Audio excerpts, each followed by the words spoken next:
Hello, everyone. I'm Tyler Chrestman, and welcome to the Chrestman Conversation.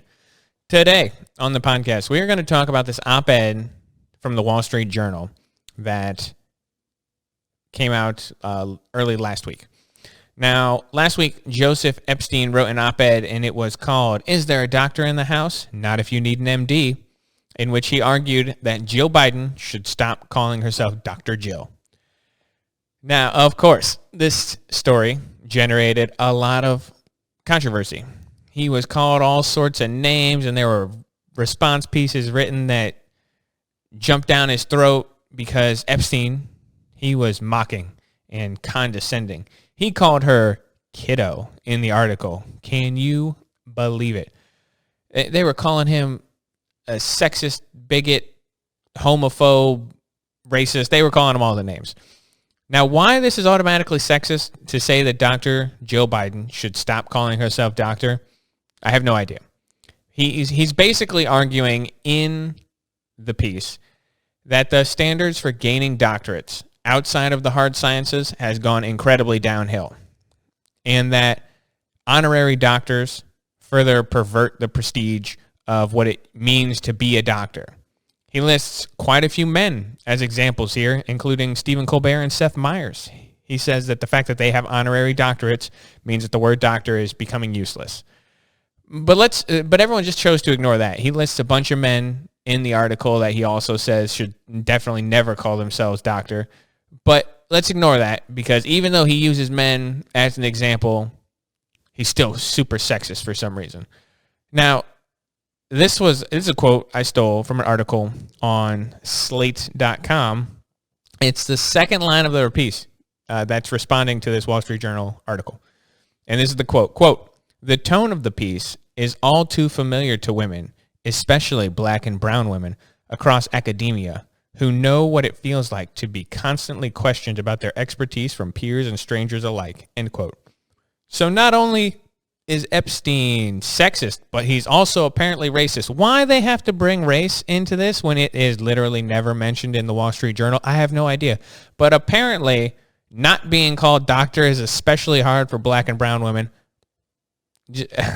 I understand what the Slate is saying. I just think that it's complete garbage that they just pull it out of thin air, because apparently black and brown women are questioned more about their credentials than everyone else. Again, that's just to let people know that the writer of that Slate article knows the struggles of minorities. It's based on what? They Google it real quick and pull up a study that says that brown and black women are questioned more often, but it's just ridiculous that they bring race into this thing. It's already ridiculous that they're calling him sexist when he clearly lists a bunch of men in the exact same position who he also thinks shouldn't call themselves doctor, but now also bringing race into this problem just because. Why not? It's just sick. And you can find a million examples of articles like this online about Epstein.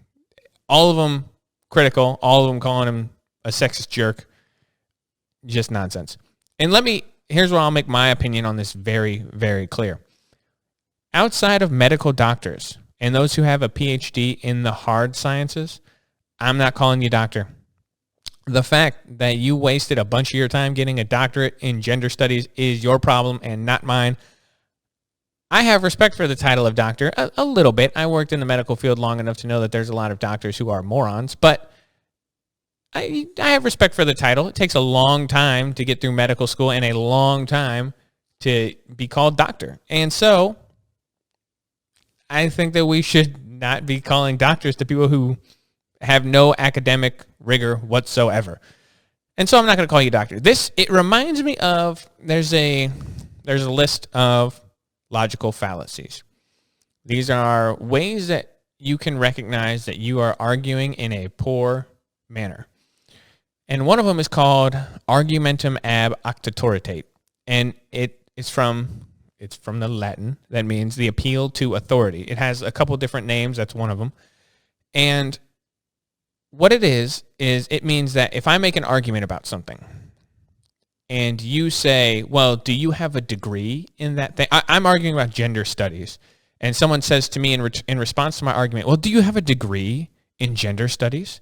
That's a bad argument on their part, because what you're doing is you're appealing to authority without attacking the argument in question. And so it's basically a form of saying, do you have credentials in so-and-so?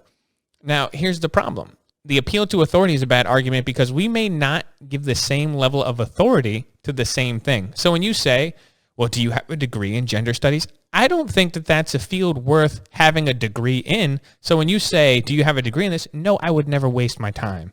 And so this is it's a problem, and people do it quite often. And one of the things that I have always found frustrating is that people don't see this as a problem. You attack the argument. You don't attack the credentials of the person making it. It's basically just a weaker form of ad hominem. You're attacking the person and not the argument. It makes absolutely no sense. And why am I bringing this up? Because that's what this reminds me of. Jill Biden has an EDD, a doctor of education from the University of Delaware. Now, education is a fine thing to study. It's great. It's fantastic. I'm glad people do it. But all doctorates are not created equal.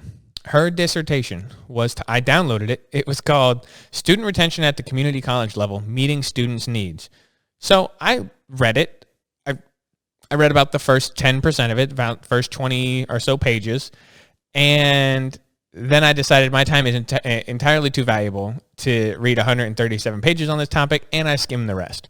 So I read each section a little bit, the highlights, any part that started to use graphs and charts and all these different things. I read all these things, and I have a fairly decent understanding of her points. There is very little of the scientific method in this paper. She has a hypothesis, and she tests it by doing a bunch of survey questions, not overly rigorous, not very experimental. I don't know. It doesn't seem to rise to the level of furthering the collection of human knowledge in general. And this is not, by the way, this is not to attack Jill Biden. She's probably a lovely person. I don't know. I don't know much about her. I don't think that we should pay that much attention to people who are the spouses of elected politicians. So I'm not saying any of this to attack Jill Biden. But I am saying this because her dissertation could have been written by almost any undergrad that is worth their salt at any university. For example, and this is to be perfectly candid, I have a 2-year degree from a community college. That's my only level of education I needed to get. I didn't need to get the degree. When I went through and got my paramedic license, I was a couple classes shy of having an associate, so I decided to finish it, even though I didn't need to. It just was 3 or 4 more classes I needed to get a degree. I said, why not? Because I wanted to be a paramedic, and that involved me going to college to do a couple classes and then spending a year and a half in paramedic school. And then I just finished it on a whim. I could write her dissertation, and I'm being dead serious about this. It's not that difficult. Any undergrad could have written it. The difference is the length. It's 137 pages, which is a long paper to write, but it's not. If this is the level that you need to attain to be a doctor, to be called doctor, a very prestigious title in the United States, and one that dates back a very long time at the university and has prestige that goes back centuries. If this is the level of academic rigor, the work that you need to put in to be called doctor, there's going to be a lot of doctors in this country because it's really not that difficult, apparently. And again, I'm not saying this to attack Jill Biden. She did the work. She put in the work that she needed to get the title from the university that she chose to go to. Kudos to her. However, I really don't think that we need to be calling people doctor. And not that she did this, so this is not an attack on her. But by the way, if ever somebody makes a mistake and calls you Mr.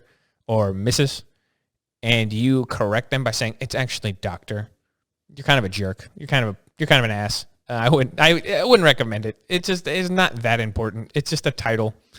And like I said, you shouldn't get that offended by people mistitling you, But I do think that there's something to be said about people who insist on being called by their title. It's just kind of silly. Joe Biden didn't insist on it, by the way. She was just saying she found it surprising that people were attacking her doctorate, and I bet she did. Again, it's not.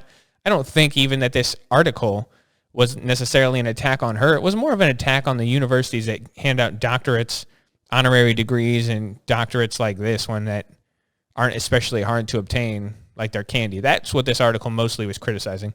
And why am I talking about it? I'm not talking about it because I think that the guy who wrote it is some genius who had a tremendous breakthrough. I agree with some of his points, surely. I think that we have a watering down of the level that it requires to get a doctorate, especially when you can get a doctorate in things that are just ridiculous. And that's why I said outside of medical doctors and the hard sciences, I really don't think we should call anyone doctor. Again, if you have a doctorate in gender studies, anything that ends in the word studies, just don't put that much stock in it. But I'm talking about this because the response to it is just a perfect example of things being overblown and nonsense. 1,000 pieces come out, all of them attacking the author of this. All of them, there's a lot of people who are trying to get him rescinded. They're trying to take down his op-ed. They were calling for its removal from the Wall Street Journal. And kudos to the editor of the Wall Street Journal op-ed page. He said, no, we don't do that. We take down articles that have wrong information about them, that is just factually incorrect, and we will correct our news. But we don't take down opinion pieces. That's just insane. If you have a different opinion, write a different opinion piece. Kudos to the Wall Street Journal for that. Overall, I think that people need to calm down. This guy wrote a tongue-in-cheek op-ed, and half the country clutches their pearls as though Jill Biden is beyond reproach and the integrity of the university system cannot be questioned. Neither of those things are true. Jill Biden is not above being criticized, and the university system is definitely broken. It has its own troubles outside of this stupid doctorate controversy. But as everyone knows, I've been highly critical of higher education, quote unquote, higher education in the United States. I'm going to end with just an excerpt I took from Joseph Epstein's article in the Wall Street Journal.